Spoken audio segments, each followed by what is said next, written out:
আত্মীয়তা সম্পর্ক ছিন্নকারী কখনো জান্নাতে প্রবেশ করবে না।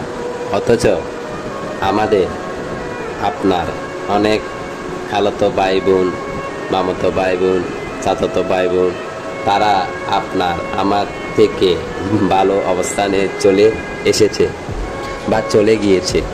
আপনি লক্ষ্য করবেন, একটা সময় খালাতো ভাই বোন, মামাতো ভাই বোন, যে চাচাতো ভাই বোন অথবা এনি কাইন্ড অফ কাজিন, তাদেরকে নিয়ে যখন আমরা সুন্দর একটা শৈশব সময় কাটিয়েছি, তাদের ভিতরে ছিল না কোনো অহংকার, ছিল না কোনো ভূমিকা, একের অন্যকে সাহায্য করতাম।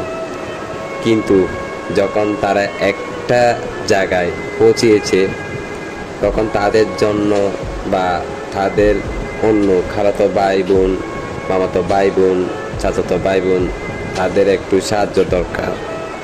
একটু সাহায্য হাত বাড়িয়ে দিলে তারা তাদের কর্মস্থলে সফলতার জায়গায় পৌঁছাতে পারে, কিন্তু তারা এতটুকু করে না।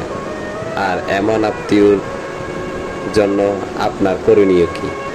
আপনার করণীয় হলো নিজেকে প্রতিষ্ঠিত করা, এবং নিজেকে প্রতিষ্ঠিত করার জন্য হালাল পন্থায়, হারাম পন্থা না, হালাল পন্থায় হার্ডওয়ার্ক করা, সফলতার দুয়ারে আপনাকে নিজে পৌঁছাতে হবে।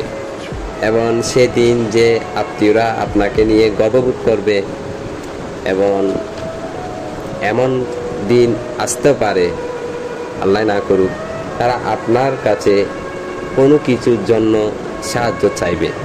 হতে পারে সেটা আর্থিক, হতে পারে সেটা মানসিক, এনি কাইন্ড অফ।